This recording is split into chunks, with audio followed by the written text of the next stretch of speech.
साथियों नमस्ते। तो आज हम प्रश्नावली 7.2 के प्रश्न करेंगे और इससे पहले के जितने भी वीडियोज है वो सारे मैंने प्लेलिस्ट में डाल दिए हैं। तो आप प्लेलिस्ट में जाओ और सारे वीडियोज जो है आराम से देखो। क्वेश्चन नंबर 1 करने से पहले हम कुछ महत्वपूर्ण बिंदु है उनको समझ लेते हैं। जैसे जब हम बाजार में जाते हैं और कोई वस्तु खरीदते हैं, ठीक है, तो उस मूल्य को हम क्या कहते हैं? क्रय मूल्य कहते हैं। जैसे मान लीजिए बाजार में आपने एक खिलौना खरीदा 100 रुपये में, ठीक है, तो ये 100 रुपये क्या हो जाएंगे? उस वस्तु का क्रय मूल्य हो जाएगा। अब मान लीजिए आपने 100 रुपये में खरीद कर उसे 120 रुपये में बेच दिया, ठीक है, तो उस बेची गई वस्तु का जो मूल्य है उसको हम क्या कहेंगे? विक्रय मूल्य कहेंगे। क्या कहेंगे? विक्रय मूल्य कहेंगे। अब देखो आपने 100 रुपये में वस्तु खरीदी और 120 रुपये में आपने उसको बेच दी, तो अब आपको कितने रुपए का लाभ हुआ? 20 रुपये का फायदा हुआ, लाभ हुआ, है ना। तो लाभ कब होता है? जब आप कम में खरीदते हो और ज़्यादा में बेचते हो, तब आपको क्या होता है? लाभ होता है। यानी कि आपका विक्रय मूल्य ज़्यादा हो और कम क्रय मूल्य जो है वो कम हो, तब आपको क्या होता है? लाभ होता है। ठीक है, यानी विक्रय मूल्य बड़ा होना चाहिए क्रय मूल्य से, तब आपको लाभ होगा। ठीक है, और नुकसान कब होगा? मान लीजिए आपने कोई वस्तु जो है 100 रुपये में खरीदी और उसको आपने 80 रुपये में बेच दिया, तो यहाँ पर आपको 20 रुपये का क्या हो रहा है? नुकसान हो रहा है। ठीक है, तो यहाँ आपको क्या हो गई? हानि हो गई। तो हानि कब होती है? जब विक्रय मूल्य क्या हो? छोटा हो और क्रय मूल्य क्या हो? बड़ा हो, तब हमें क्या होती है? हानि होती है। ठीक है, अब मान लीजिए जो आपको लाभ और हानि हो रही है उसमें आपको कितना प्रतिशत लाभ हुआ या फिर कितने प्रतिशत हानि हुई, उनका प्रतिशत निकालना हो तो आपको दो फॉर्मूले याद करने हैं। पहला फॉर्मूला क्या है? लाभ प्रतिशत का। तो लाभ प्रतिशत कैसे निकलता है? तो लाभ प्रतिशत बराबर जो लाभ आपको मिला है, जैसे 20 रुपये आपको लाभ मिला है तो ऊपर आएगा 20, ठीक है, बट्टे के नीचे क्रय मूल्य, यानी आपने उसको कितने में खरीदा? 100 रुपये में खरीदा, तो बट्टे के नीचे कितना आ गया? 100, और फिर गुणे में 100। तो 100 से 100 यहाँ पर ऊपर नीचे कट जाएगा, तो आपको कितना प्रतिशत लाभ हुआ? 20% लाभ हुआ। ठीक है, तो ये फॉर्मूला आपको याद रखना है। इसी प्रकार आप हानि प्रतिशत कैसे निकालेंगे? अब यहाँ पर हानि बट्टा क्रय मूल्य इंटू 100, यानी आपने 100 रुपये में खरीदा, 80 रुपये में बेचा, तो हानि कितनी हुई? 20 की हुई। ठीक है, तो हानि की जगह 20 बट्टे में नीचे क्रय मूल्य इंटू 100, तो ये तो आपके 20% लाभ है और जो नीचे है वो आपके क्या है? 20% हानि है। ठीक है, कुल मिला के आपको ये दोनों फॉर्मूले आने चाहिए। अब हम क्वेश्चन नंबर 1 को सॉल्व करेंगे। तो प्रश्न है, क्रय विक्रय के निम्न सौदों में हानि या लाभ ज्ञात कीजिए। यानी हमें पहले हानि हो रही है या लाभ हो रहा है वो ज्ञात करना है। जब ये ज्ञात हो जाए तो प्रत्येक दशा में प्रतिशत हानि या प्रतिशत लाभ भी ज्ञात कीजिए। यानी कि जो मैंने अभी आपको फॉर्मूले बताए हैं, है ना, उसमें हमें पहले क्या करना है? लाभ और हानि ज्ञात करनी है। अगर लाभ हो रहा है तो उसका लाभ प्रतिशत निकालना है, अगर हानि हो रही है तो उसका हानि प्रतिशत निकालना है। ठीक है, तो देखो यहाँ पर ए क्या है? ए है बगीचे में काम आने वाली कैंची कितनी है? 250 रुपये में खरीदी गई। खरीदी गई मतलब ये हमारा क्या हो गया? क्रय मूल्य हो गया। क्या हो गया? क्रय मूल्य हो गया। तथा 325 रुपये में बेची गई। बेचने का मतलब क्या होता है? विक्रय मूल्य। ठीक है, विक्रय मूल्य। तो अब हमें क्या हो रहा है? यहाँ पर देखो 250 में खरीदा और 325 में बेचा, यानी हमें फायदा हो रहा है ना, क्योंकि हमने कम में खरीदी और ज़्यादा में बेची। अब हमें अगर लाभ ज्ञात करना है तो उसके लिए हम क्या करेंगे? विक्रय मूल्य में से क्रय मूल्य को घटाएंगे, तब हमें उसका लाभ मिल जाएगा। यानी देखो यहाँ पर हमें क्या निकालना है? हमें निकालना है लाभ। और लाभ कब निकलता है? जब हम विक्रय मूल्य में से यानी बड़ी राशि में से छोटी राशि को घटाते हैं, यानी क्रय मूल्य को घटाते हैं। ठीक है, तो विक्रय मूल्य हमारा कितना है? 325 रुपये, तो यहाँ आ गया 325 माइनस क्रय मूल्य कितना है? 250 रुपये, तो यहाँ आ गया 250। अब 325 में से 250 को हम घटाएंगे, तो देखो 5 में से 0 गया 5, फिर 2 में से 5 नहीं जाएगा तो 12 में से 5 को घटाएंगे, पीछे बचेगा 7, और ये बन गया 2, 2 में से 2 गया 0, यानी घटाने पर हमें कितना मिला? 75 रुपये मिला। तो ये हमारा क्या हो गया भाई? ये हमारा हो गया लाभ।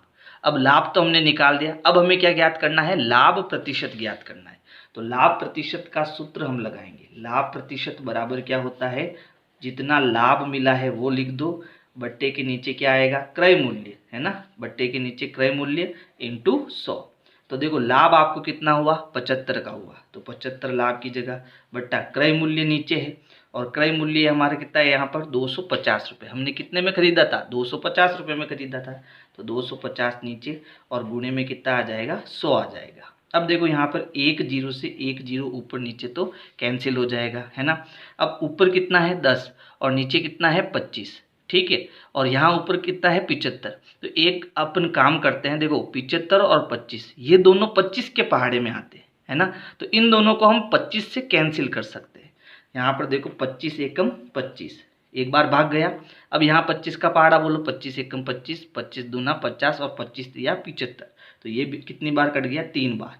अब 3/1, एक का अब कोई मतलब है नहीं, तो एक को हम हटा देते हैं। अब ऊपर 3 और 10 का हमें क्या करना है, गुणा करना है। ऊपर वाली संख्याओं का क्या होता है, गुणा होता है, तो 10 का 3 से गुणा करेंगे तो कितना आ जाएगा, 30% हमारा क्या हो जाएगा, लाभ प्रतिशत आ जाएगा, ठीक है, और यही हमारा आंसर हो जाएगा।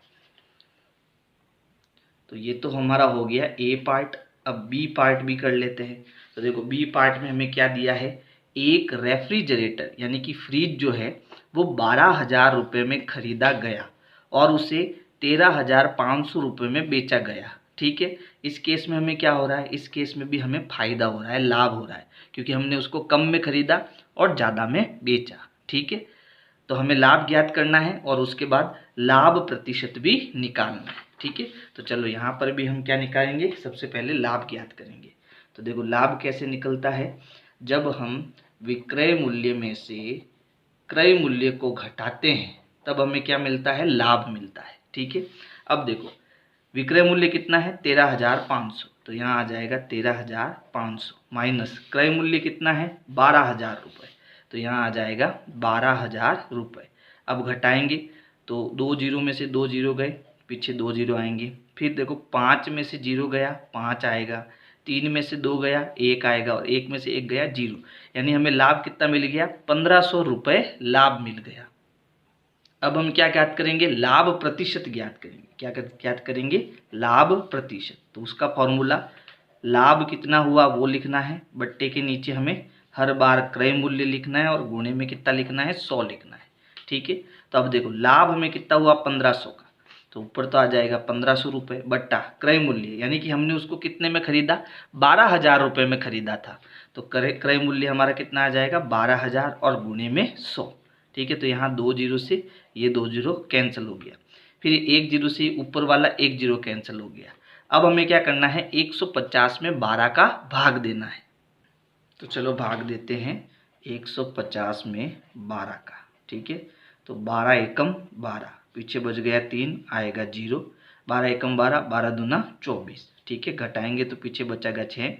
अब कोई संख्या उतारने के लिए है नहीं तो पॉइंट लगाएंगे और यहाँ आ जाएगा 0, और 12 पंजे कितना होता है, 60 होता है। तो भाग में हमारा उत्तर कितना आया, 12.5%। तो ये उत्तर हो गया 12.5%, और ये आंसर। यानी हमने फ्रिज को 12,000 रुपये में खरीदा, 13,500 रुपये में बेच दिया, तो लाभ कितना हुआ, 1,500 रुपये का हुआ। फिर अगर मैं इसको प्रतिशत में बताऊं कि मैंने कितना प्रतिशत कमाया, तो मैंने 12.5% जो है वो ज़्यादा कमाया, ठीक है। अब देखो सी पार्ट है, एक अलमारी 2,500 रुपये में खरीदी गई और 3,000 रुपये में बेची गई। तो यहाँ पर भी देखो हमें फ़ायदा हो रहा है। अलमारी खरीदी कितने में, 2,500 में, और बेची कितने में, 3,000 में। कितने का फ़ायदा हो गया, 500 रुपये का फ़ायदा हो गया। तो चलो लाभ प्रतिशत भी ज्ञात करते हैं। तो यहाँ पर क्रय मूल्य लिख लिया है और विक्रय मूल्य लिख लिया है ना। अब यहाँ पर क्या हो रहा है, लाभ हो रहा है, क्योंकि विक्रय मूल्य बड़ा है और क्रय मूल्य छोटा है। तो देखो लाभ का क्या हो जाएगा, विक्रय मूल्य कितना है, 3,000, और माइनस क्रय मूल्य कितना है, 2,500। तो घटाएंगे, देखो 3,000 में से 2,500 गया, कितना बचा, 500 रुपये बचा। तो ये तो हमारा लाभ हो गया। अब हमें लाभ प्रतिशत भी ज्ञात करना है। तो फॉर्मूला क्या होता है, फॉर्मूला होता है लाभ बट्टा क्रय मूल्य इंटू 100, ठीक है। तो यहाँ लाभ कितना हुआ, 500 रुपये का, क्रय मूल्य कितना है, यानी कितने में खरीदा हमने, 2500 में, तो ये आ गया 2500 इंटू 100। ठीक है, तो यहाँ देखो 2 जीरो से ऊपर नीचे 2 जीरो कैंसिल हो गए। अब ऊपर देखो 500 है और नीचे 25 है, दोनों में 25 का पहाड़ा है। ठीक है, कैसे, तो देखो ऊपर है, यहाँ पर इस जीरो को अभी छोड़ दो आप, इसको देखो कितना है 50, तो 25 एकम 25, 25 दूना 50, तो ये कितनी बार कटा, 2 बार। ठीक है, और इसके पास में जो जीरो है हम वो यहाँ लगा देते हैं, और ये कटा 1 बार, 25 एकम 25, तो नीचे 1 आया, इसको छोड़ देते हैं। अब ऊपर कितना बचा, 20 बचा, तो यानी लाभ प्रतिशत हमारा कितना हो गया, 20% हो गया। ठीक है, इसी प्रकार देखो डी पार्ट क्या है, डी पार्ट है एक स्कर्ट 250 रुपये में खरीद कर 150 रुपये में बेची गई। तो यहाँ पर देखो हमारा क्रय मूल्य बड़ा है और विक्रय मूल्य छोटा है, तो यहाँ पर हमें क्या हो रही है, हानि हो रही है ना, नुकसान हो रहा है। तो देखो यहाँ पर क्रय मूल्य 250 और विक्रय मूल्य 150, हमें अब क्या हो रही है, हानि हो रही है। तो हानि ज्ञात करेंगे, हानि में हमें क्या करना है, बड़ी संख्या अब कौन है, क्रय मूल्य है, तो अब हम क्या करेंगे, क्रय मूल्य में से विक्रय मूल्य को घटाएंगे। ठीक है, यानी जो बड़ी संख्या होगी उसमें से हमें छोटी संख्या को घटाना पड़ेगा, तब हमें लाभ या हानि मिलेगी। तो यहाँ छोटा कौन है, यहाँ छोटा विक्रय मूल्य और बड़ा कौन है, क्रय मूल्य, तो यहाँ क्रय मूल्य माइनस विक्रय मूल्य करेंगे। ठीक है, तो क्रय मूल्य कितना है 250 रुपये और विक्रय मूल्य कितना है 150 रुपये, घटाएंगे तो ये हो गया 0, 5 में से 5 गया 0, 2 में से 1 गया 1, तो कितना आया, 100 रुपये का नुकसान हो गया, यानी कि हानि हो गई।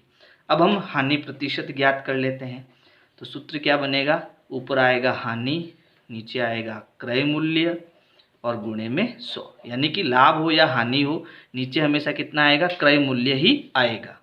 ठीक है, तो यहाँ देखो हानि कितने की हुई, 100 रुपये की हुई, क्रय मूल्य क्या है, तो देखो क्रय मूल्य हमारा 250 है, तो नीचे 250 आ गया और गुणे में 100, 1 जीरो से ये 1 जीरो कैंसिल हो गया। अब ऊपर 100 है और नीचे 25 है, दोनों में 25 का पहाड़ा है, तो चलो 25 से भाग देते हैं, 25 एकम 25, तो ये एक बार कैंसिल हुआ, इसको भी भाग देते हैं, 25 एकम 25, 25 दूना 50, 25 त्रिया 75 और 25 चौके 100, कितनी बार भाग गया, 4 बार।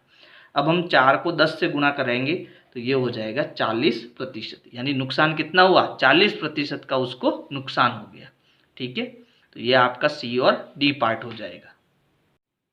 प्रश्न 2 है, दिए गए प्रत्येक अनुपात के दोनों पदों को प्रतिशत में बदलिए, यानी ये जो नीचे हमें अनुपात में पद दिए हैं इनको हमें प्रतिशत में बदलना है। तो इस पहले प्रश्न को ध्यान से समझना, प्रश्न में है 3:1, 3:1 को हम ऐसे भी कह सकते हैं कि आगे कितने हिस्से हैं 3 और पीछे कितना हिस्सा है 1, है ना, यानी कि आगे वाले जो ये 3 बॉक्स है ये तीसरा हिस्सा है और पीछे वाला जो ये 1 बॉक्स है ये 1 हिस्सा है। ठीक है, अब मैंने कहा कि बताओ कुल कितने खाने, यानी कुल कितने हिस्से, तो आप 3 और 1 को जोड़ो, तो 3 और 1 को जोड़ने पर हमें कितना मिलेगा, 4, यानी कुल खाने कितने हैं, कुल हिस्से कितने हैं, 4 हिस्से हैं। ठीक है, अब मैंने कहा कि ये जो 3 है और ये जो 1 है इनको, इन दोनों को हमें किस में बदलना है, प्रतिशत में बदलना है। ठीक है, तो कैसे बदलेंगे, जैसे देखो पहले पद में कितना है 3, यानी यहाँ पर जो 4 बॉक्स है इसमें से मुझे कितना भरना है, 3 भरना है। ठीक है, तो इसकी क्या भिन्न बनी, इसकी भिन्न बनेगी भाई, कुल खाने कितने हो गए, 4 हो गए, भरे हुए कितने हैं 3, तो ऊपर आ गया 3/4, तो ये इसकी क्या बन गई, भिन्न बन गई। ठीक है, अब मैंने कहा इस 1 की भिन्न बनाओ, तो अब देखो 1 की भिन्न कैसे बनेगी भाई, कुल कितने बॉक्स थे, कुल थे 4 बॉक्स और उसमें से कितना हिस्सा भरा हुआ है, 1 हिस्सा भरा हुआ है, तो इसकी भिन्न क्या बनी, इसकी भिन्न बनेगी 1 2 3 4, यानी कुल खाने हैं 4 और भरा हुआ है 1। ठीक है, तो हमने इन दोनों अनुपात की क्या बना दी, भिन्न बना दी। अब मुझे इनको किस में बदलना है, प्रतिशत में बदलना है, तो प्रतिशत में बदलने के लिए हम क्या करते हैं, किसी भी भिन्न को जब 100 से गुणा करते हैं तो वो प्रतिशत में बदल जाती है ना। तो इस 3/4 को जब मैं 100 से गुणा करूँगा, ठीक है, तो ये किस में बदल जाएगा, प्रतिशत में बदल जाएगा, है ना। अब हम इसको सॉल्व करेंगे, तो देखो 100 में 4 का भाग लगाएंगे, ठीक है, तो भाग लगाने पर कितनी बार जाएगा भाग, 25 बार, है ना। कैसे गया देखो, 100 में हम 4 का भाग लगाएंगे तो 4 दूनी 8 होता है, पीछे बचा 2, ये 0 और 4 पंजे 20, है ना। कितनी बार गया भाग, 25 बार। और नीचे कितना बचा, 1 बचा। अब 25 और 3 का गुणा करेंगे, कितना आएगा, 75। तो इसका प्रतिशत कितना निकल गया, 75%, है ना। यानी कि यहाँ पर ये जो खाना है वो 75% क्या है, भरा हुआ है। ठीक है। अब 1/4 की भिन्न निकालेंगे, प्रतिशत निकालेंगे, तो 1/4 को भी हम 100 से गुणा कराएंगे। कितनी बार कटेगा, 25 बार, है ना। और 25 को 1 से गुणा कराएंगे तो ये कितना आ जाएगा, 25% आ जाएगा, है ना। यानी ये एक खाना जो है वो 25% भरा हुआ है। अब 75 और 25 को जोड़ो, तो दोनों को जोड़ने पर कुल कितना प्रतिशत आएगा, 100% आएगा। यानी अगर 4 में से 4 खाने हम भर लेंगे तो पूरा भर जाएगा। पूरा भरने का मतलब है कितना प्रतिशत भर जाएगा, 100% भर जाएगा, है ना। तो अब इसको आपको बुक में कैसे करना है वो देख लो। तो देखो यहाँ हमें ए दिया है 3:1। तो सबसे पहले हम क्या करेंगे, पदों का योग करेंगे, पदों का योग। ठीक है, ये हमारा पहला पद और ये हमारा दूसरा पद। तो पहला पद है 3 और दूसरा पद है 1, दोनों को जोड़ेंगे तो कितना मिलेगा, 4 मिलेगा। ठीक है। अब पहले पद का हमें क्या ज्ञात करना है, प्रतिशत, है ना। तो यहाँ लिखेंगे पद, ये कौन सा पद है, इस पद का क्या है, 3 है ना। यहाँ पर फिर हम प्रथम पद भी लिख सकते हैं, तो प्रथम पद लिख देते हैं, प्रथम पद का प्रतिशत, का प्रतिशत। ठीक है। तो इसकी हमें क्या बनानी पड़ेगी, भिन्न बनानी पड़ेगी। तो देखो कुल हिस्से कितने हैं, 4, तो बट्टे के नीचे 4, और ये पहला पद कितना है, 3, तो ये आ जाएगा 3। तो ये इसकी भिन्न बन गई। अब इसको प्रतिशत में बदलने के लिए हम किसका गुणा करा देंगे, 100 का गुणा। तो अभी हमने भाग दिया था, कितनी बार गया भाग, 25 बार गया। अब 25 का 3 से गुणा करेंगे तो कितना आ जाएगा, 75%। ठीक है। तो ये प्रथम पद का हो गया। अब ये कौन सा पद है, दूसरा पद है। तो यहाँ लिखेंगे दूसरे पद का, दूसरे पद का प्रतिशत, प्रतिशत, इसका भी प्रतिशत निकालेंगे। तो इसकी हमें क्या बनानी पड़ेगी, भिन्न बनानी पड़ेगी। तो देखो यहाँ पर दूसरा पद क्या है, 1, तो ऊपर आ गया 1। कुल पद कितने हैं, है ना, पदों का योग कितना है, 4, तो ये 4 नीचे आ गया। भिन्न हमारी क्या बन गई, 1/4 बन गई। 100 का गुणा करेंगे तो ये किस में बदल जाएगा, प्रतिशत में। भाग देंगे तो ये कितनी बार भाग गया, 20 बार। 20 का 1 से गुणा करेंगे तो 20%। तो ये तो हमारा हो गया ए पार्ट। अब हम बी कर लेते हैं।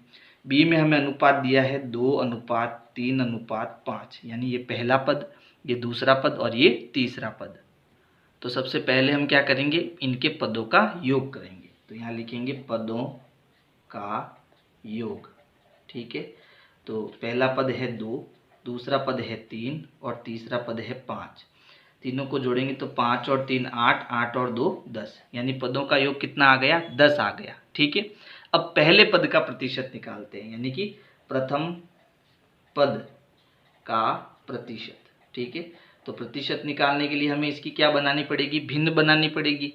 भिन्न कैसे बनाएंगे, तो देखो कुल हिस्सों का योग कितना है, 10, तो वो नीचे आ जाएगा। और पहला पद कितना है, 2, तो 2 हमारा ऊपर आ जाएगा। तो भिन्न बन जाएगी 2/10। अब इसको प्रतिशत में बदलना है तो 100 का गुणा करेंगे। तो देखो ये तो आसान है, 1 0 से 1 0 कट गया। 10 का 2 से गुणा करेंगे तो कितना आ जाएगा, 20% आ जाएगा। इसी प्रकार हम क्या करेंगे, दूसरे पद का प्रतिशत निकालेंगे, है ना। तो दूसरे पद का प्रतिशत, दूसरे पद का प्रतिशत, और प्रतिशत निकालने के लिए क्या करना, भिन्न बनानी पड़ेगी। दूसरा पद हमारा कितना है, 3 है। ठीक है। और कुल हिस्से हमने कितने किए, 10, तो 10 नीचे आएगा, गुणे में कितना आएगा, 100 आएगा। ठीक है। अब हम क्या करेंगे, 1 0 से 1 0 काट लेंगे। तो अब यहाँ 10 बचा है, 10 का 3 से गुणा करेंगे तो इसका कितना प्रतिशत आ जाएगा, 30% आ जाएगा। इसी प्रकार हम तीसरे पद का भी प्रतिशत निकालेंगे। तो यहाँ लिखेंगे तीसरे पद का प्रतिशत। ठीक है। तो कैसे निकालना है भाई, कि यहाँ पर तीसरा पद कितना है, 5। ठीक है। और कुल इनके पदों का योग कितना आया हमारे पास, 10, तो नीचे हम 10 लिख देंगे और 100 का गुणा कराएंगे। 1 0 से 1 0 काटेंगे तो अब 10 का 5 से गुणा कितना हो गया, 50% हो गया। अब हम चेक करेंगे हमने सही किया या गलत किया। ठीक है। तो आपको क्या करना है, रफ पेपर में सभी प्रतिशतों को जोड़ना है। अगर सभी प्रतिशतों की जोड़ 100 हो जाती है तो आपने सही किया है, नहीं तो गलत किया है। तो देखो पहले हिस्से का प्रतिशत 20, ठीक है, दूसरे हिस्से का प्रतिशत 30 और तीसरे हिस्से का प्रतिशत 50। तो 50 और 30 80, 80 और 20 जोड़ेंगे तो कितना हो जाएगा, 100% हो जाएगा। इसका मतलब है हमने सही किया है। अब देखो सी हमें क्या दिया है, 1:4। ठीक है, तो सबसे पहले हम क्या करेंगे, इनके सभी पदों को जोड़ेंगे। ठीक है, तो यहाँ लिखेंगे पदों का योग, पदों का योग।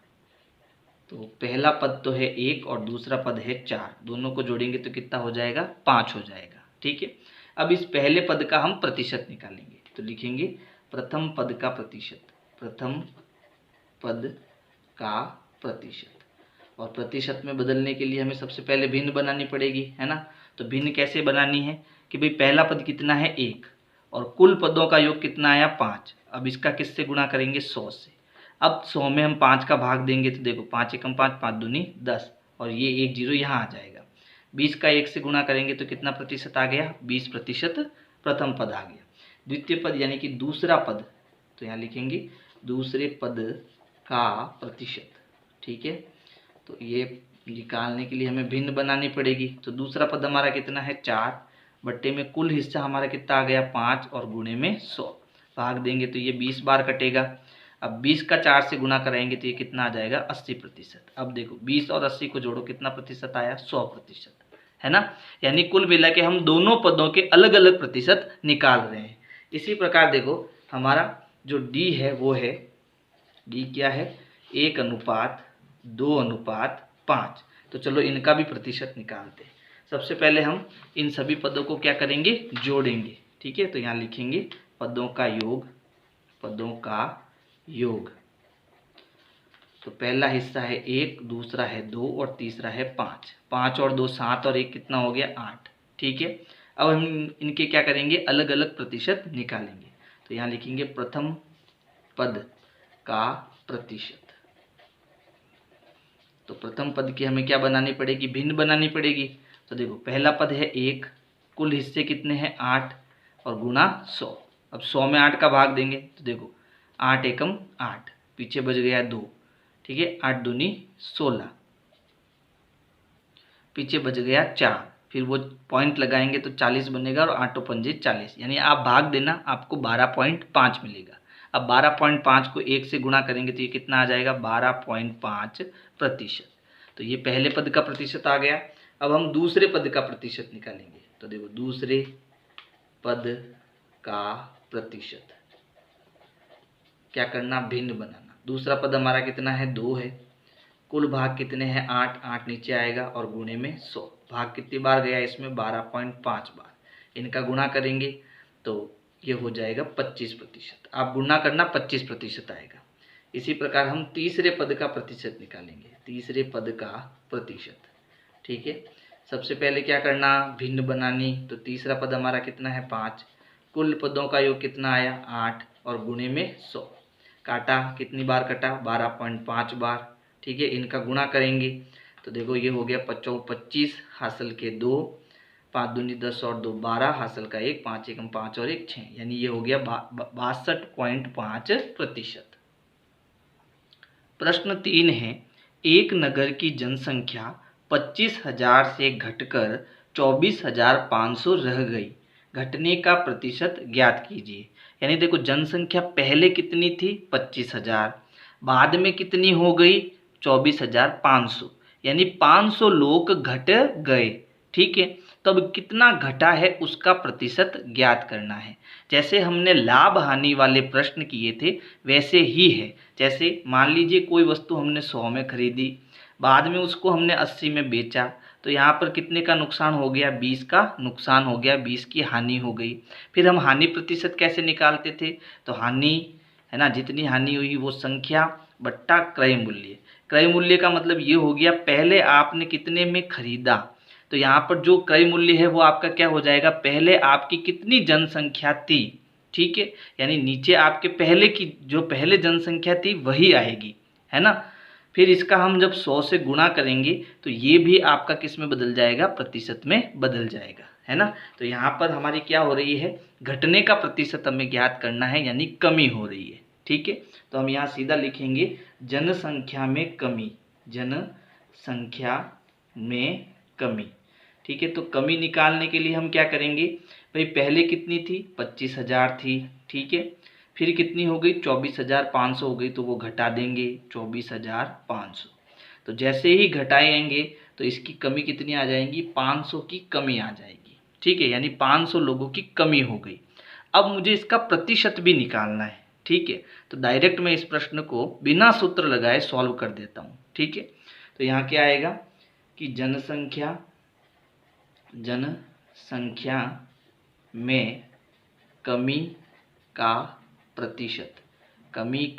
प्रतिशत बराबर, सबसे पहले ऊपर क्या लिखना, कितनी जनसंख्या कम हुई, यानी 500 की कमी हुई, तो 500 ऊपर आ जाएगा। ठीक है, जनसंख्या पहले कितनी थी वो नीचे लिखना है। तो पहले हमारे कितनी थी, 25,000 थी, तो 25,000 हमारा नीचे आ जाएगा। फिर क्योंकि हमें इसको प्रतिशत में बदलना है तो 100 का हम गुणा कर लेंगे। ठीक है, अब ऊपर 2 जीरो है, नीचे 2 जीरो है, कैंसिल हो गए। यहाँ पर भी ऊपर 1 जीरो है, नीचे 1 जीरो है, ऊपर नीचे जीरो कैंसिल हो गया। अब देखो इन दोनों में 25 का पहाड़ है, तो इसको हम 25 से भाग देंगे, है ना। तो ये हो गया 25 एकम 25, 25 दूना 50। ठीक है, तो 2/1 का मतलब क्या होता है, 2, यानी कितने प्रतिशत कमी हो गई, 2% की कमी हो गई, और यही हमारा क्या हो जाएगा, आंसर हो जाएगा। अब प्रश्न 4 है, अरुण ने एक कार 3,50,000 रुपये में खरीदी, यानी हमें क्या दे रखा है, हमें क्रय मूल्य दे रखा है। ठीक है, और क्रय मूल्य कितना है, 3,50,000 रुपये। ठीक है, खरीदना मतलब क्रय मूल्य। अगले वर्ष उसका मूल्य बढ़कर 3,70,000 रुपये हो गया। इसका मतलब यहाँ पर ये कितना हो गया, अगले वर्ष मूल्य कितना हो गया, तो अगले वर्ष बढ़कर ये हो गया 3,70,000 रुपये। ठीक है, तो हमें क्या ज्ञात करना है, हमें कार के मूल्य में कितने प्रतिशत वृद्धि हुई वो ज्ञात करना है। ठीक है, तो आप इसको ऐसे डायरेक्ट सॉल्व कर सकते हो। ठीक है, यानी अगर ये लाइन नहीं लिखोगे तो भी चलेगा, है ना, सीधा कर सकते हो। कैसे कर सकते हो कि भाई हमें पहले वृद्धि निकालनी पड़ेगी, क्यों, क्योंकि यहाँ पर क्या हो रहा है, लाभ हो रहा है उसको, है ना, मूल्य में वृद्धि हो रही है। तो सूत्र क्या बनेगा, रफ पेपर में समझना, देखो लाभ प्रतिशत क्या होता है, लाभ बट्टा क्रय मूल्य इंटू 100 होता है। तो इसके पहले हमें लाभ को तो ज्ञात करना पड़ेगा, है ना, यानी कितनी वृद्धि हुई वो तो ज्ञात करना पड़ेगा। तो चलो हम पहले वृद्धि ज्ञात करते हैं। तो यहाँ लिखेंगे कार के मूल्य में वृद्धि। ठीक है, तो वृद्धि कैसे निकालेंगे कि भाई पहले कितना था, 3,50,000, फिर कितना हो गया 3,70,000, यानी कितना बढ़ गया, 20,000 बढ़ गया, है ना। यानी बड़ी संख्या में से हम छोटी संख्या को घटाएंगे। तो यहाँ लिखेंगे 3,70,000 में से हमें 3,50,000 रुपये घटाने, तो घटाने पर कितना आया, 20,000 रुपये आया। ठीक है, वो हमारा क्या हो गया, वृद्धि हो गया। अब हमें इसकी वृद्धि प्रतिशत ज्ञात करना है, तो सीधा कर देते हैं इसको, कार के मूल्य में वृद्धि प्रतिशत। ठीक है, और कैसे ज्ञात करेंगे, सबसे पहले कितनी वृद्धि हुई, 20,000 की वृद्धि हुई, तो ऊपर आ जाएगा 20,000। ठीक है, किस पर हुई, यानी नीचे क्रय मूल्य आएगा, क्रय मूल्य यानी पहले का मूल्य कितना था, 3,50,000। ठीक है, तो नीचे आ गया 3,50,000 और गुणे में 100। तो ये देखो ये 2 जीरो तो ऊपर नीचे कैंसिल हो गए। फिर देखो यहाँ पर 2 जीरो नीचे है तो ऊपर भी 2 जीरो कैंसिल हो गए। अब हमारे पास क्या आया, हमारे पास आया 200/35। ठीक है, इन दोनों में आपके किसका भाग जा रहा है, 5 का भाग जा रहा है। तो पहले हम इन दोनों को 5 से विभाजित कर देते हैं। तो देखो 7 पंजे 35 होता है, ऊपर भी 5 का भाग देंगे तो 5 चौक 20 और ये 0, यानी हमें कितना मिला, हमें मिला 40/7। ठीक है, अब इसको हम 40 में 7 का भाग दे देते हैं।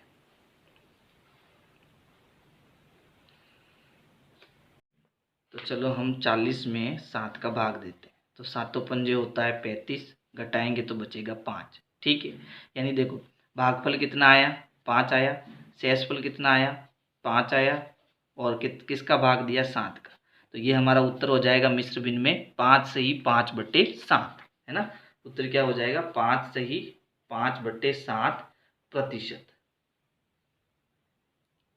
प्रश्न 5 है, मैंने एक टीवी 10,000 रुपये में खरीद कर 20% लाभ पर बेच दिया, मुझे बेचने पर कितना धन प्राप्त हुआ। ठीक है, तो यहाँ पर देखो हमें क्या क्या दिया हुआ है। सबसे पहले हमने 10,000 रुपये में टीवी खरीदा, यानी कि क्रय मूल्य हमें दिया हुआ है और वो कितना है 10,000 रुपये। ठीक है, ये हमें दिया हुआ है। फिर उसके बाद हमें लाभ प्रतिशत भी दिया हुआ है। ठीक है, यानी हमें क्या दिया है, लाभ प्रतिशत भी दिया हुआ है और कितना प्रतिशत है, 20% है। यानी यहाँ लाभ नहीं है, यहाँ पर लाभ प्रतिशत है। ठीक है, फिर अगर हम इसको 20% लाभ से बेचते हैं तो बेचने पर हमें कितना धन प्राप्त हुआ, यानी कुल कितना राशि हमें मिली। इसका मतलब हमने इसको कितने में बेचा, यानी हमें क्या ज्ञात करना है, विक्रय मूल्य ज्ञात करना है। ठीक है, तो इसको हम कैसे करेंगे ध्यान से समझना। तो देखो मान लो कोई वस्तु 100 रुपये की है, ठीक है, और उसको हमने 120 रुपये में बेचा, तो यहाँ पर हमें कितने रुपए का फायदा हुआ, 20 रुपये का फायदा हुआ। ठीक है, तो 120 यानी विक्रय मूल्य हमें कैसे मिलेगा, जब मैं क्रय मूल्य में ये लाभ जोड़ूंगा, है ना, तब मुझे जाके क्या मिलेगा, विक्रय मूल्य मिलेगा।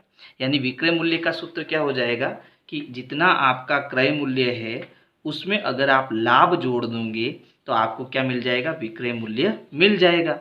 लेकिन इस प्रश्न के अंदर लाभ तो हमें दिया ही नहीं, हमें क्या दिया है, लाभ प्रतिशत दिया है, लाभ नहीं दिया है। तो इसका मतलब हमें पहले लाभ ज्ञात करना पड़ेगा, और लाभ ज्ञात करने का सूत्र है, क्या सूत्र है कि लाभ जो होता है वो होता है क्रय मूल्य का लाभ प्रतिशत। यानी जब इस समीकरण को हम सरल करेंगे तो हमें लाभ मिल जाएगा। इसी प्रकार अगर आपको हानि दी होती है ना, हानि प्रतिशत दी होती तो हानि कैसे ज्ञात करते, क्रय मूल्य का हानि प्रतिशत करते तो हानि मिल जाती। यानी सबसे पहले हमें लाभ ज्ञात करना है, जब हमें लाभ मिल जाएगा तो क्रय मूल्य में जोड़ेंगे तो विक्रय मूल्य ज्ञात हो जाएगा, है ना।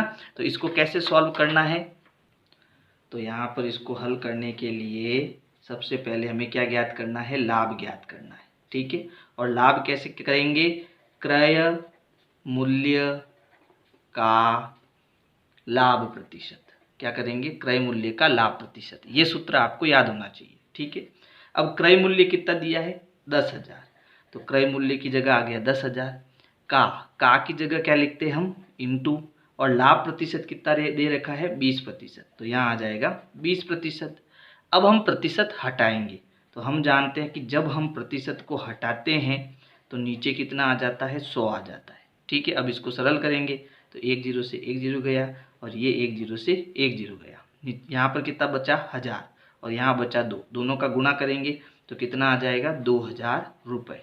यानी लाभ हमारा कितना आ गया, 2000 रुपये आ गया। और हमें ज्ञात क्या करना है, हमें विक्रय मूल्य ज्ञात करना है ना। तो विक्रय मूल्य कैसे आएगा, विक्रय मूल्य यानी कि हमें कितना धन प्राप्त हुआ, तो हमें क्या करना है, क्रय मूल्य में लाभ को जोड़ना है। यानी क्रय मूल्य कितना हो गया, 10,000, ठीक है, और उसमें हम कितना जोड़ देंगे, 2000, तो हमें कितना मिल जाएगा, 12,000 रुपये मिल जाएगा। ठीक है, तो ये हमारा क्या हो जाएगा, विक्रय मूल्य। यानी हमें कितना धन प्राप्त होगा, 12,000 रुपये का धन प्राप्त होगा। ठीक है, इसी प्रकार प्रश्न 6 है, जूही एक वॉशिंग मशीन 13,500 रुपये में बेचने पर, यानी कि ये हमारा क्या हो गया, विक्रय मूल्य हो गया, क्योंकि ये बेच रही है। ठीक है, बेचने पर 20% की हानि उठाती है, तो यहाँ पर हानि प्रतिशत दिया हुआ है। उसने वह मशीन कितने में खरीदी, खरीदना मतलब क्रय मूल्य, यानी हमें क्रय मूल्य ज्ञात करना है। यानी हमें दिया क्या, देखो यहाँ पर हमें विक्रय मूल्य दे रखा है, विक्रय मूल्य कितना दे रखा है, 13,500 रुपये। ठीक है, और हमें क्या दिया, और हमें हानि प्रतिशत दिया, हानि प्रतिशत, और वो कितना दिया, 20%। और हमें ज्ञात क्या करना है, हमें क्रय मूल्य जो है वो ज्ञात करना है। तो अब क्रय मूल्य ज्ञात कैसे करेंगे, ठीक है, तो अभी मैंने आपको एक फॉर्मूला बताया था। सबसे पहले हमें हानि ज्ञात करनी है, और हानि ज्ञात करने के लिए सूत्र क्या है, सूत्र है क्रय मूल्य का हानि प्रतिशत। ठीक है, लेकिन अब इस प्रश्न में एक समस्या ये है कि अब तो हमें क्रय मूल्य भी नहीं दिया हुआ है। ठीक है, तो अब हम क्या करें, यानी हमें क्रय मूल्य भी नहीं दिया हुआ है। तो एक काम करते हैं, हम क्रय मूल्य को x मान लेते हैं। ठीक है, तो सबसे पहले हम क्या लिखेंगे सॉल्व करने के लिए, माना क्रय मूल्य बराबर x रुपये है। ठीक है, ये हमने क्या कर लिया, मान लिया। ठीक है। तो अब हानि कैसे ज्ञात करेंगे, सूत्र हो जाएगा हानि ज्ञात करने के लिए क्रय मूल्य का कितना प्रतिशत, यहाँ पर कितना प्रतिशत दिया हुआ है हानि 20%, यानी कि हानि प्रतिशत। ठीक है, हानि प्रतिशत। ठीक है, अब क्रय मूल्य क्या माना हमने x, तो क्रय मूल्य की जगह x आ गया। का को हम क्या लिख सकते हैं इनटू, तो यहाँ इनटू का निशान आ जाएगा। और हानि प्रतिशत कितना दिया हुआ है 20, तो यहाँ आ जाएगा 20%। अब हम प्रतिशत हटाएंगे तो ये हो जाएगा x इंटू 20/100। ठीक है, तो 1 0 से 1 0 कैंसिल हो जाएगा। अब यहाँ ऊपर 2 है नीचे 10 है, दोनों में 2 का भाग जा रहा है, तो 2 एकम 2 और 2 पंजे 10। ठीक है, अब x का 1 से गुणा करेंगे तो ऊपर आ जाएगा x और नीचे आ जाएगा 5, यानी हमें मिल जाएगा हानि मिल जाएगी x/5 रुपये। ये हमारी क्या हो जाएगी, हानि हो जाएगी। ठीक है, अब हमें क्या ज्ञात करना है, हमें यहाँ पर क्रय मूल्य ज्ञात करना है। तो देखो क्रय मूल्य को क्या मैं ये लिख सकता हूँ, क्रय मूल्य बराबर विक्रय मूल्य प्लस हानि। ठीक है, क्या ये सूत्र लिख सकता हूँ, बिल्कुल लिख सकता हूँ। जैसे मान लीजिए आपने कोई वस्तु 100 रुपये में खरीदी और उसको आपने 80 रुपये में बेचा, तो यहाँ पर आपको हानि कितनी हो रही है, 20 रुपये की हानि हो रही है ना। अब आपको क्रय मूल्य ज्ञात करना है। अब बताओ आपको 100 कैसे मिलेगा, जब आप 80 में 20 जोड़ोगे तब आपको 100 मिलेगा, यानी विक्रय मूल्य में जब आप हानि जोड़ोगे तभी तो आपको 100 मिलेगा ना, है ना। यानी यहाँ पर अब हम ये सूत्र लगाएंगे, यानी सूत्र हमारा क्या हो जाएगा कि क्रय मूल्य बराबर विक्रय मूल्य प्लस क्या हो जाएगा, हानि हो जाएगा। ठीक है, तो अब क्रय मूल्य तो हमने कितना माना है x, तो क्रय मूल्य की जगह आ गया x। विक्रय मूल्य कितना है, तो देखो विक्रय मूल्य हमारा है 13,500 रुपये, तो यहाँ आ गया 13,500 रुपये प्लस हानि अभी हमने निकाली। देखो हानि कितनी है x/5, तो यहाँ आ जाएगा x/5। अब ये हमारी क्या बन गई, एक समीकरण बन गई। ठीक है, तो हमें x को x के पास में भेजना है, यानी यहाँ पर जो ये प्लस का x/5 है, जब ये बराबर के उधर जाएगा तो ये प्लस से क्या हो जाएगा, माइनस हो जाएगा, है ना, क्योंकि समीकरण का नियम है। तो अब हम क्या करेंगे, इस x/5 को इधर भेजेंगे, तो x अपनी जगह पर है, ये इधर आएगा तो माइनस का x/5 हो जाएगा, बराबर अपनी जगह पर, और 13,500 भी अपनी जगह पर। ठीक है, अब ये बट्टे वाली संख्या है तो इसको मैं बट्टे के नीचे 1 लिख सकता हूँ। अब इनको एलसीएम से सरल करेंगे। एलसीएम कैसे करना है, इसको क्रॉस मेथड से। 5 का 1 से गुणा कराएंगे तो नीचे आएगा 5, 5 को x से गुणा करेंगे तो आएगा 5x, माइनस 1 को x से गुणा करेंगे तो आएगा x, बराबर ये हो जाएगा 13,500। ठीक है, अब देखो 5x में से 1x गया तो कितना बचा, 4x ऊपर और बट्टे में नीचे 5, बराबर 13,500। ठीक है, अब हमें क्या ज्ञात करना है, हमें x ज्ञात करना है, क्रय मूल्य।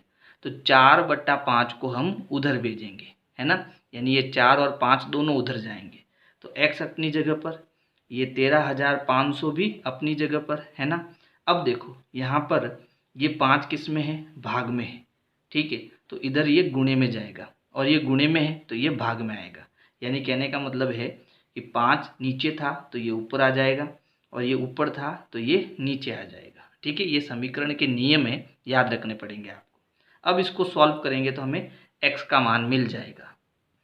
तो देखो इसको सॉल्व करने के लिए हम 13,500 में पहले 4 का भाग दे देते हैं, तो ये हमारी संख्या हो गई 13,500, और भाग किसका देना है, 4 का। तो 4 का भाग देते, देखो 4 तिया 12 होता है, पीछे बचा 1, नीचे उतारेंगे संख्या 5, फिर देखो 4 तिया 12 होता है। ठीक है, फिर बचा 3, संख्या नीचे उतारेंगे 0, 7 चौक 28 होता है, पीछे बचा 2, नीचे उतारेंगे 0, और 4 पंजे 20 होता है। ठीक है, तो भाग देने पर कितना उत्तर आया, 3,375।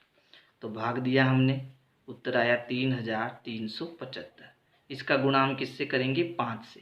तो चलो गुणा करते हैं, 5 25 हासिल का 2, 7 पंजे 35 और 2 37 हासिल का 3, 5 3 15 और 3 18 हासिल का 1, 5 3 15 और 1 16, यानी हमारा जो क्रय मूल्य है वो कितना मिल जाएगा, 16,875 रुपये। यानी जूही ने जो है वॉशिंग मशीन कितने में खरीदी थी, उसने खरीदी 16,875 रुपये में। ठीक है, अब देखो प्रश्न 5 और 6 हम एक शॉर्ट तरीके से भी कर सकते हैं। ठीक है, अब वो तरीका क्या है उसको भी समझ लो। जैसे देखो 5वें प्रश्न को आप बड़ी आसानी से कर सकते थे। तो यहाँ पर देखो हमारा क्रय मूल्य कितना है 10,000, लाभ प्रतिशत कितना है 20%। ठीक है, तो हमें क्या करना है, इसकी तुलना करनी। तुलना कैसे करनी है, 100 से। मान लो क्रय मूल्य हमारा 100 होता है। ठीक है, कितना होता, 100 रुपये होता। ठीक है, तो यहाँ कितना लाभ हो रहा है, 20% का लाभ हो रहा है। इसका मतलब उस वो बेचेगा कितना, क्रय मूल्य से ज़्यादा में बेचेगा, है ना। तो विक्रय मूल्य इसका कितना होगा 20% के हिसाब से 120 रुपये, है ना। यानी उसने 100 में खरीदा और 120 में बेचा। अब आप इसकी तुलना करो, है ना। अब देखो तुलना कैसे करनी, क्रय मूल्य यहाँ कितना दिया 10,000, क्रय मूल्य यहाँ कितना दिया 100। आपको ज्ञात क्या करना है, विक्रय मूल्य, और यहाँ विक्रय मूल्य कितना दिया 120। ठीक है, तो आप क्रय मूल्य को क्रय मूल्य के बराबर लिखो, है ना। यानी 100 को हम क्या लिख सकते हैं, 100 को हम किसके बराबर लिख सकते हैं, क्रय मूल्य के बराबर लिख सकते हैं। यानी 100 को हम जो है 10,000 के बराबर लिख सकते हैं। ठीक है, तो हमें ज्ञात क्या करना है, हमें विक्रय मूल्य ज्ञात करना है। तो अगर 100 क्रय मूल्य है तो विक्रय मूल्य कितना होगा 120 होगा, है ना। और वो हमें क्या करना है, ज्ञात करना है। तो इसको ज्ञात करने के लिए देखो बराबर में जो इधर है और इधर है उसको बट्टे में लिखना है। यानी जो बराबर के इस साइड में 10,000 है उसको बट्टे के ऊपर लिखना है, बराबर के इधर जो 100 है उसको बट्टे के नीचे लिखना है, और यहाँ नीचे जो 120 लिखा है इसको यहाँ गुणे में लिखना है। जैसे ही इसको सॉल्व करोगे हमारा यहाँ विक्रय मूल्य आ जाएगा। कैसे, 1 0 से 1 0 गया, 1 0 से 1 0 गया। अब 1000 का 12 से गुणा करेंगे तो कितना आ गया, 12,000 रुपये आ गया। देखो एक तो तरीका था इतना बड़ा, है ना, और ये मैंने 2 लाइन में इसको कर दिया। ठीक है, तो ये शॉर्ट में आया कि नहीं आया, उत्तर आया। अब प्रश्न 6 को भी हम ऐसे सॉर्ट कर सकते हैं। कैसे, तो देखो समझना।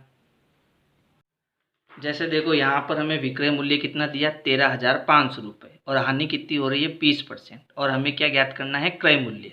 तो तुलना किससे करानी, 100 से। मान लो क्रय मूल्य हमारा कितना है 100 रुपये। ठीक है, और यहाँ पर क्या हो रहा है, हानि हो रही है, नुकसान हो रहा है। इसका मतलब हमने उसको कितने में बेचा है, इसको हमने 80 रुपये में बेचा है। ठीक है, तब जाके इसकी हानि कितनी आ रही है, 20% हानि आ रही है, नुकसान आ रहा है ना। अब तुलना करो।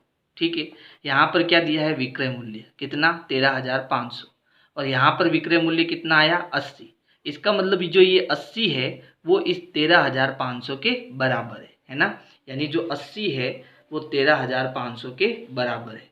और हमें क्या ज्ञात करना है, क्रय मूल्य, और क्रय मूल्य यहाँ कितना है 100, तो नीचे कितना आ गया 100। ठीक है, अब शॉर्ट में हम इसको कैसे कर सकते थे, सीधा आप इतना लिख सकते थे, क्रय मूल्य बराबर यहाँ पर कितना है 13,500, वो बट्टे के ऊपर आएगा।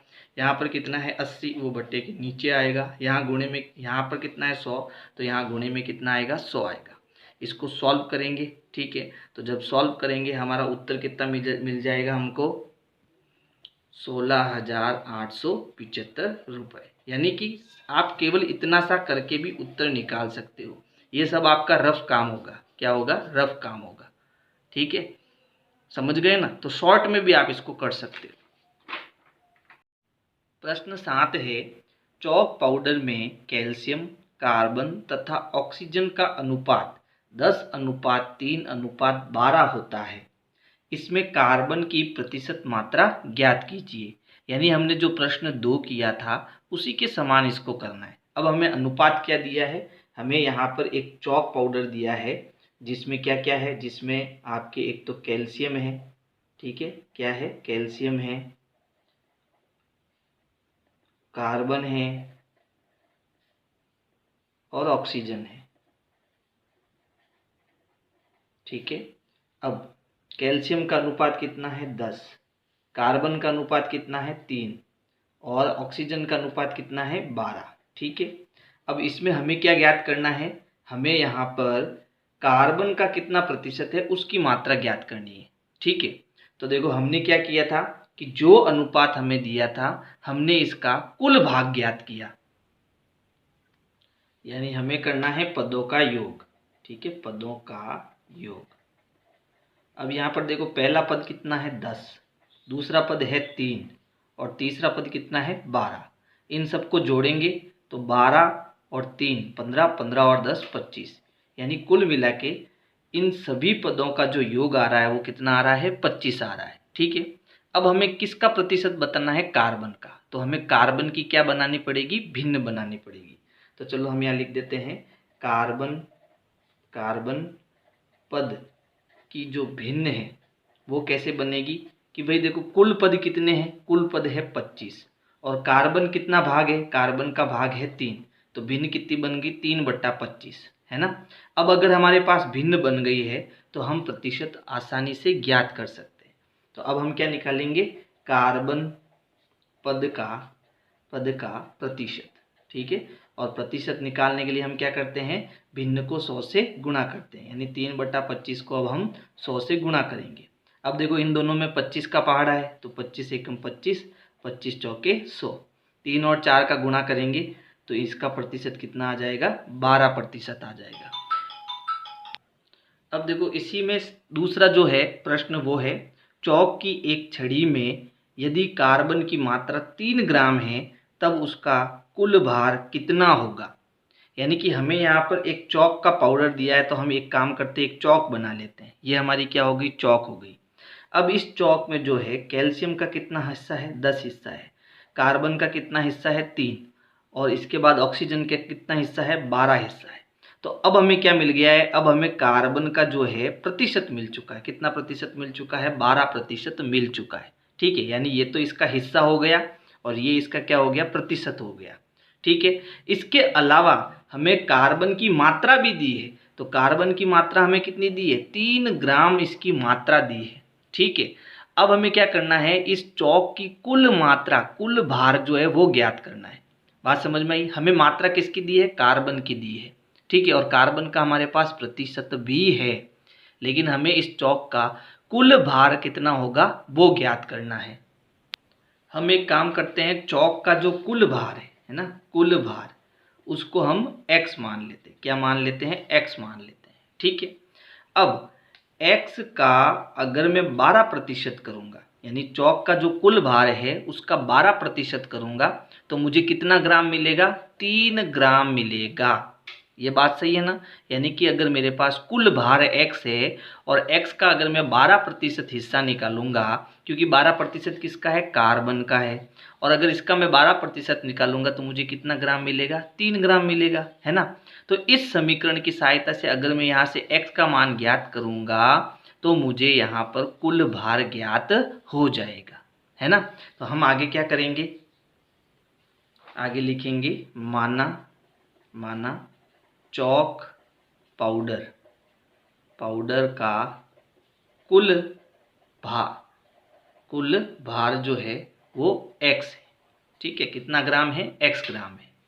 तो x का अगर मैं 12% निकालूंगा तो मुझे कितना ग्राम मिलेगा, 3 ग्राम मिलेगा, जो कि किसका है, कार्बन का भाग है, ठीक है। x की जगह x, का की जगह गुणे का निशान, यहाँ से प्रतिशत हटाएंगे तो ये हो जाएगा 12/100 और बराबर में कितना है, 3 है। अब हमें x ज्ञात करना है तो यहाँ से 12/100 को हम उधर भेजेंगे, है ना। तो x अपनी जगह पर, 3 भी अपनी जगह पर, ये जो 12/100 है उधर जाएगा तो उल्टा हो जाएगा, यानी कि 100 ऊपर और 12 नीचे। अब इसको सॉल्व करेंगे तो देखो 3 और 12, इन दोनों में 3 का पहाड़ है तो इसे 3 से कैंसिल करेंगे, 3 एकम 3 और 3 चौक 12। अब 100/4, यानी 100 में हम किसका भाग देंगे, 4 का, तो कितनी बार जाएगा, 25 बार, है ना। तो x हमें कितना मिल जाएगा, 25 ग्राम मिल जाएगा। यानी चौक पाउडर का जो कुल भार है, चौक पाउडर का कुल भार जो आएगा वो कितना आएगा, 25 ग्राम आएगा। तो इस प्रकार से आपको ये प्रश्न 7 करना है, ठीक है। ये हमारा सेकंड पार्ट है।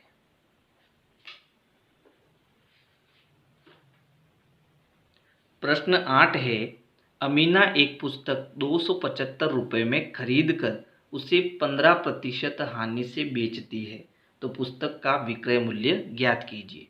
यानी देखो हमें क्या दिया है, हमें यहाँ पर क्रय मूल्य दे रखा है, यानी खरीदना मतलब क्रय मूल्य, तो क्रय मूल्य कितना है, 275 रुपये, ठीक है।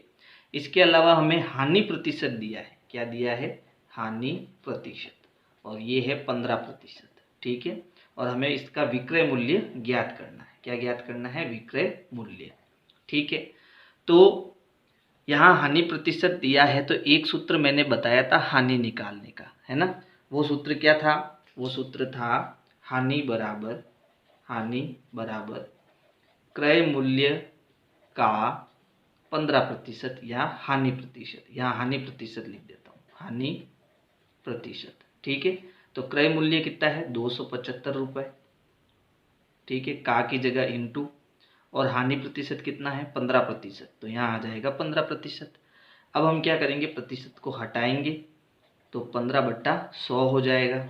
अब देखो 275 और 100, इन दोनों में 25 का पहाड़ा है, तो आप इसको 5 से भी दोनों को विभाजित कर सकते हो, लेकिन 25 से करोगे तो थोड़ा आसान हो जाएगा। तो इन दोनों को हम 25 से काटेंगे, तो 25 चौके 100, और यहाँ पर 25 एकम 25, पीछे बचा 2, 25 एकम 25। कितनी बार भाग जाएगा? 11 बार। अब हम 11 और 15 का गुणा करेंगे, तो चलो करते हैं। 15 का 11 से गुणा, 11 पंजे 55, हासिल के 5, 11 एकम 11, 11 और 5 16, कितना हो गया? 165। ठीक है, 165, और नीचे कितना है? 4, तो इसमें 4 का भाग देंगे। तो चलो भाग देते हैं 165 में 4 का, तो ये हो गया 4 चौक 16। ठीक है, 16 में से 16 गया 0, नीचे उतारेंगे 5, भाग देंगे 4 एकम 4, पीछे बचा 1, लगेगा पॉइंट, यहाँ आएगा 0, तो यहाँ भाग देंगे 4 दूनी 8 होता है, पीछे बचा 2, पॉइंट लगा हुआ है तो 0 लगा सकते हैं, 4 पंजे 20। ठीक है, तो कितना आया? 41.25। तो ये आ जाएगा 41.25। ये हमारी क्या हो जाएगी? हानि हो जाएगी। ठीक है, हमें क्या ज्ञात करना है? हमें ज्ञात करना है विक्रय मूल्य। तो विक्रय मूल्य कैसे निकलेगा? देखो, विक्रय मूल्य बराबर, यानी जो हमारा क्रय मूल्य है 275, ठीक है, उसमें हम हानि को जोड़ेंगे या घटाएंगे। देखो विक्रय मूल्य जो है वो, क्योंकि यहाँ पर हानि हो रही है, तो विक्रय मूल्य क्रय मूल्य से कम होना चाहिए। तो क्रय मूल्य 275 है, इससे कम कब होगा? जब यहाँ पर हम हानि को घटाएंगे, यानी इसमें से 41.25 को घटाएंगे, तब विक्रय मूल्य छोटा आएगा, है ना। तो अब हम घटाते हैं, चलो। तो यहाँ हो गया हमारा 275। अब क्योंकि ये पॉइंट वाली संख्या है, तो इसके आगे हम 0.00 लिख सकते हैं। पॉइंट के नीचे पॉइंट, पॉइंट के इधर आ जाएगा 2 5, और इधर आ जाएगा 4 1। 10 में से 5 गया 5, 9 में से 2 गया 7, और यहाँ पर इसने इसको उधार दिया, तो 4 में से 1 गया 3, 7 में से 4 गया 3, और 2 का 2, यानी हमारा उत्तर आ जाएगा 233.75। विक्रय मूल्य कितना आ जाएगा? 233.75। ठीक है, ये हमारा क्या हो जाएगा? आंसर हो जाएगा। और ये क्या है? रुपए है, तो यहाँ रुपए लिखना जरूरी है। प्रश्न 9 है, प्रत्येक दशा में 3 वर्ष बाद कितना मिश्र धन देय होगा।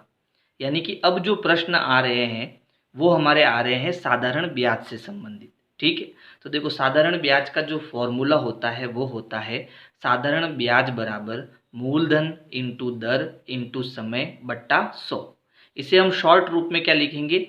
साधारण ब्याज को हम लिखते हैं SI से, तो यहाँ मैंने लिख दिया SI मतलब सिंपल इंटरेस्ट। ठीक है, जिसे हम हिंदी में क्या कहते हैं? साधारण ब्याज बराबर मूलधन को हम लिखेंगे P से, दर को हम लिखेंगे R से, टी को हम लिखेंगे, समय को हम लिखेंगे T से, और नीचे बट्टे में क्या आ जाएगा? 100। यानी कि अगर आपको ये सूत्र याद करना है तो साधारण ब्याज बराबर होता है P into R into T बट्टे 100।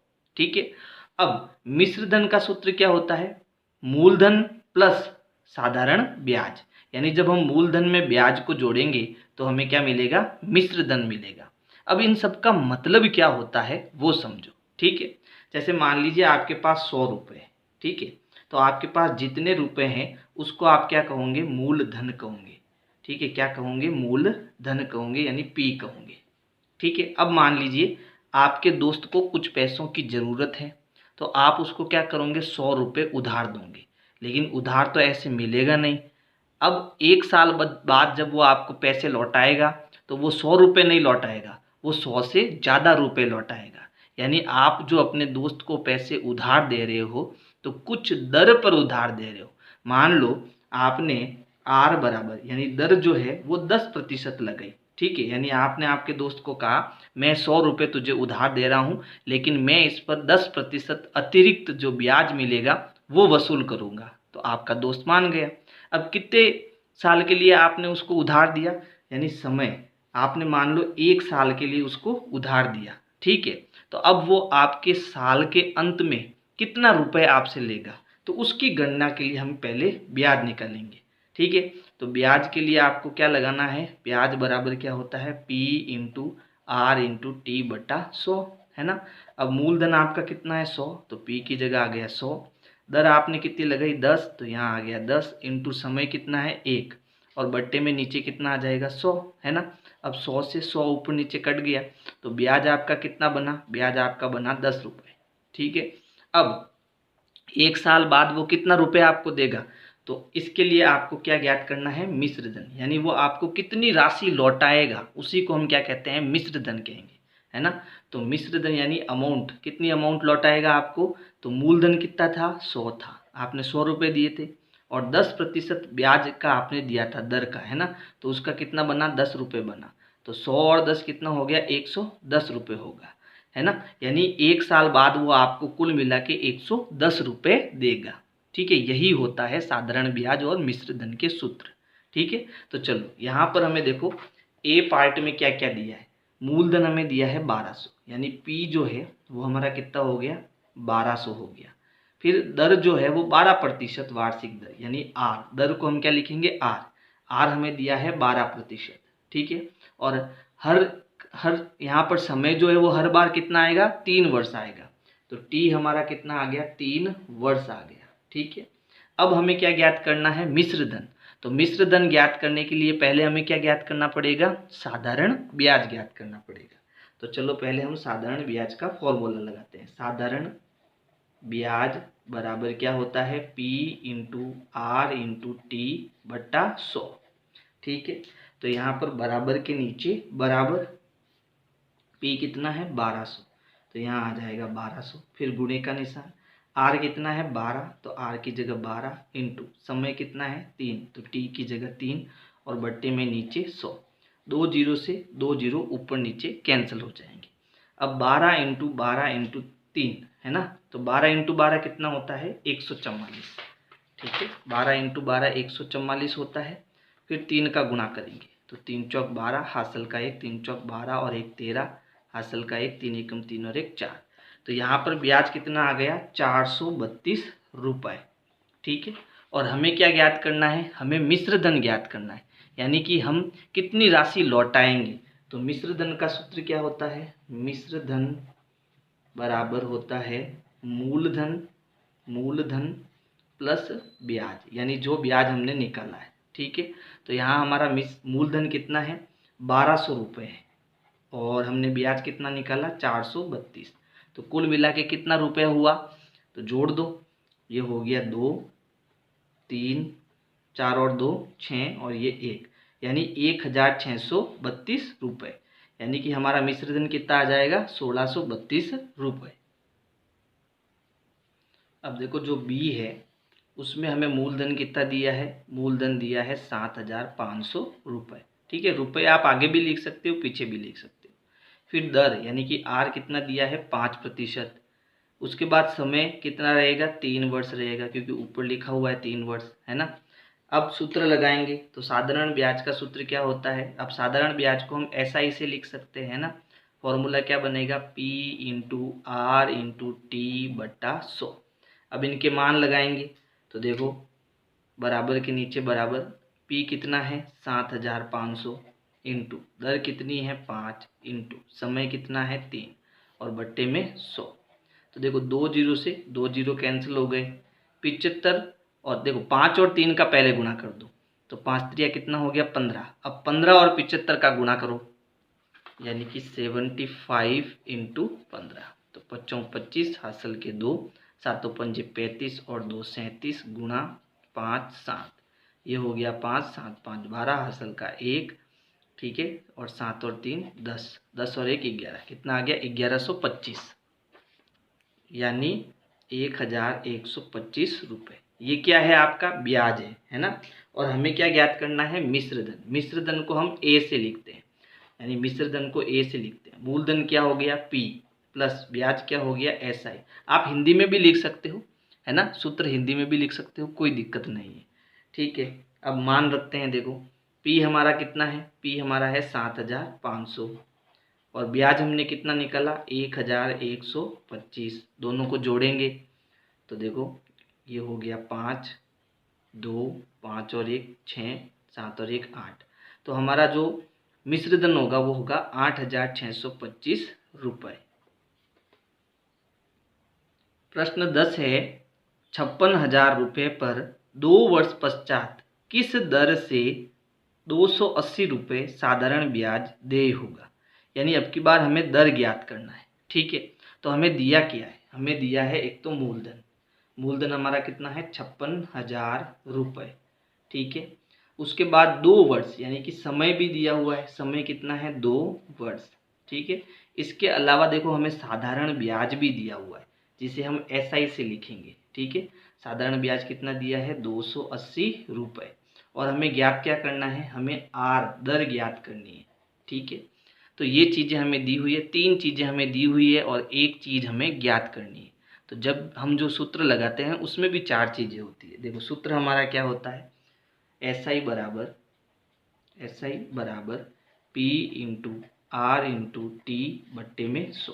तो इसमें कितनी चीज़ें हैं, 1 2 3 4 और 4 चीज़ें हैं, है ना।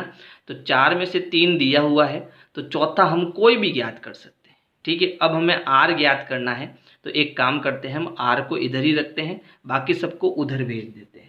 तो इसमें हमें क्या ध्यान रखना है, देखो हम क्या करेंगे, पहले तो ये जो बट्टे में 100 है इसको इधर भेजेंगे। तो ये बट्टे में 100 है मतलब भाग में है तो ये गुणे में चला जाएगा। ये नियम होता है, आपको याद रखने पड़ेंगे। ये भाग में है तो उधर गुणे में चला जाएगा। तो देखो SI अपनी जगह पर है, ये उधर गया, किस में आ गया, गुणे में आ गया, ठीक है। अब यहाँ पर P और T जो है ऊपर गुणे में है तो ये भाग में चले जाएंगे, यानी बट्टे में यहाँ पर नीचे आ जाएंगे। क्योंकि हमें R ज्ञात करना है तो R तो यहीं रहेगा, P और T नीचे आ जाएगा, यानी P इंटू T नीचे आ गया और यहाँ पर क्या बच जाएगा, R बच जाएगा। तो ये जो है आपका किसका फॉर्मूला हो जाएगा, ये आपका दर ज्ञात करने का फॉर्मूला हो जाएगा, है ना। अब आपको क्या करना है, यहाँ पर मान रखने हैं सबके। देखो SI हमें कितना दिया 280, तो SI की जगह आ जाएगा 280 गुणे में 100 बट्टा P कितना है 56,000 तो नीचे आ जाएगा 56,000 इंटू T समय कितना दिया है 2 तो यहाँ पर 2 और ऐसा करेंगे तो हमें क्या ज्ञात हो जाएगा, R ज्ञात हो जाएगा, है ना। अब इसको आगे करते हैं, यानी अब मैं R को यहाँ लिख देता हूँ, कोई दिक्कत नहीं है ना। और इसको हम सॉल्व करते हैं। देखो यहाँ पर 1 0 से 1 0 गया, फिर 1 0 से 1 0, ऊपर नीचे फिर 1 0 से 1 0 चला गया, ठीक है। अब देखो 28 का पहाड़ा बोलो, 28 एकम 28, 28 दूना 56, है ना। तो यहाँ पर 28 एकम 28 और नीचे 28 दूना 56, 2 बार भाग गया। अब ऊपर तो बचा 1 और नीचे 2 गुणा 2, तो 2 का 2 से गुणा करेंगे तो कितना हो जाएगा 4, यानी R हमें कितना मिल जाएगा 1/4। और R क्या होती है, प्रतिशत होती है। यही हमारा क्या हो जाएगा, आंसर हो जाएगा। आप चाहो तो इसको दशमलव में भी बदल सकते हो, यानी कि 1 में 4 का भाग दूंगे तो पॉइंट लगेगा, यहाँ 0 आएगा, 4 दूनी 8 हो जाएगा, 2 बचेगा, पॉइंट लगा हुआ है 0 आएगा और चारों पंजे कितना होता है 20, ठीक है। यानी R आपको दूसरा उत्तर 0.25% ऐसा भी लिख सकते हो, दोनों सही है। अब देखो अंतिम प्रश्न है, मीना ने 9% वार्षिक दर से 1 वर्ष पश्चात 45 रुपये ब्याज के रूप में दिए। उसने कितना धन उधार लिया था। अब उधार लिया इसका मतलब उसको हमें मूलधन ज्ञात करना है ना। हमें दिया क्या है, देखो हमें यहाँ पर प्रतिशत यानी कि R दिया हुआ है 9%, फिर वर्ष है, इसका मतलब समय हमें दिया हुआ है 1 वर्ष, ठीक है। यहाँ ब्याज लिखा हुआ है, इसका मतलब हमें SI दिया हुआ है 45 रुपये, ठीक है। और हमें कितना धन उधार लिया यानी कि मूलधन हमें क्या करना है, ज्ञात करना है, ठीक है। तो सूत्र हमने क्या पढ़ा था, सूत्र हमने पढ़ा था कि जो SI होता है सिंपल इंटरेस्ट वो होता है P into R into T बट्टा 100, ठीक है। अब हमें ज्ञात क्या करना है, P ज्ञात करना है। तो P को हम यहीं रखेंगे, बाकी सबको उधर भेज देंगे। तो सबसे पहले इस 100 को उधर भेजेंगे तो ये गुणे में चला जाएगा, SI इंटू 100, ठीक है। फिर यहाँ बट्टा आएगा। अब पी ज्ञात करना है तो आर और टी को इसके नीचे भेज दो, तो यहाँ हो गया आर इंटू टी और पी अपनी जगह पर। ठीक है, अब सबके मान रख दो। ऐसा ही कितना है देखो 45, तो यहाँ आ गया 45 इंटू 100 बट्टा आर कितना है 9, तो यहाँ आ जाएगा 9। टी कितना है 1 और इधर क्या आ जाएगा मूलधन। अब देखो 9 और 45 इन दोनों में 9 का पहाड़ा है तो इसको 9 से काटो, 9 एकम 9 है ना, और 9 पंजे 45। अब 5 का 100 से गुणा करेंगे तो पी हमें कितना मिल जाएगा 500 रुपये मिल जाएगा। ठीक है, पी हमारा कितना आ जाएगा 500 रुपये। अब पी इधर है, मैंने पी इधर लिख दिया, कोई फर्क नहीं पड़ेगा, है ना। 5 का 100 से गुणा 500, ये हमारा आंसर। तो अगर मेरे वीडियोज आपको पसंद आ रहे हैं तो वीडियो को लाइक करो, अपने दोस्तों को शेयर करो। Thank you.